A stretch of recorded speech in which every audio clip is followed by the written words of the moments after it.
uma dor mesmo, assim, chega a doer físico quando você pensa, você está diante de uma coisa gigantesca, assim, com um volume de matéria. Eu entendo assim que seria estudar a faculdade inteira para uma prova. Sim. Então, se as pessoas às vezes desesperam numa recuperação, que você tem que estudar um ano para uma prova, um semestre para uma prova, imagina então estudar um curso para uma prova, né? E eu acho que isso deve ser um problema também, talvez, de alguém que assista a gente.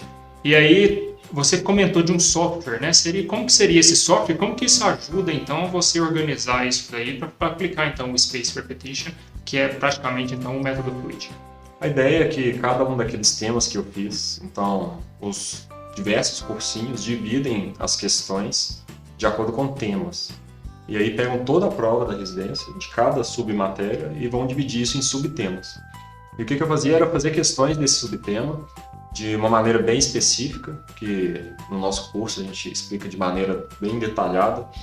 Eu fazia isso de uma maneira bem específica, e no próprio software eu já conseguia eu mesmo detalhar e calcular quando que eu deveria fazer uma repetição dessa matéria e ter um feedback instantâneo de como que eu estava indo do ponto de vista de acertos, de eficiência nessa matéria comparado com o global dos meus estudos.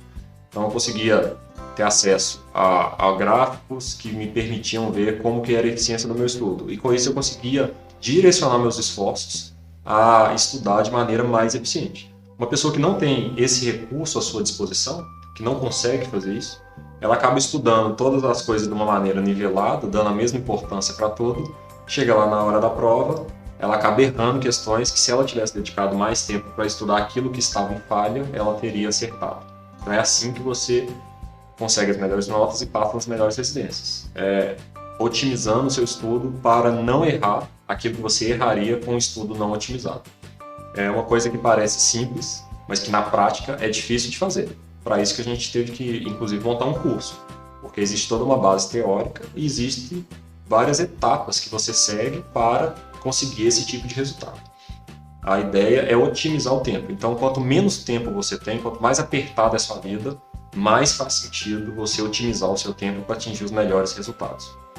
Talvez seja o que grandes empresários, pessoas de sucesso fazem, a aplicação prática disso na vida, né? Sim. Otimizam constantemente o tempo e não perdem tempo com uma coisa que não vai levar ela aonde ela quer chegar, casando ainda com aquele primeiro ponto que a gente falou, muito importante, né? Sim. A pessoa que está num rendimento muito grande, ela acaba por comprar tempo, né? Então, quando o empresário vai de helicóptero para o trabalho, ele está, na verdade, comprando tempo. Se ele estivesse no trânsito, parado, ele estaria desperdiçando o tempo dele. E como o tempo dele tem uma produtividade muito alta, para ele sai mais barato pagar o helicóptero e ir de helicóptero do que ir de carro. Para uma pessoa que não tem produtividade alta, não faz sentido ir de helicóptero. Porque, na verdade, o tempo que ela ia gastar no trânsito, ela não estaria produzindo tanta coisa. Então, para ela não se justifica. Na residência é a mesma coisa. Se você quer atingir os melhores lugares, se você quer estar na residência série A, seu tempo virou um artigo escasso, precioso e que é a única coisa que você consegue trocar por resultado na prova de residência. E se ele é escasso, se ele é precioso, nada melhor do que ter o melhor método possível de estudo para aumentar a sua produtividade e te ajudar a alcançar resultados. Uma vez eu vi num livro essa questão da importância do tempo. O autor falava sobre, imagine que você recebe 86 mil reais por dia e você só pode gastar aqueles 86 mil reais naquele dia. E aí, se você não utilizar ele, você vai perder ele. Então, se ele ficar lá na conta, você perde ele. Então, quando chega no final do dia, o seu saldo é zero. Seu saldo zero. Então, imagina que se você recebesse e você tivesse que comprar uma coisa muito cara, assim, uma coisa, né, preciosíssima, que vale naturalmente muito mais do que 86 mil reais. O que você faria?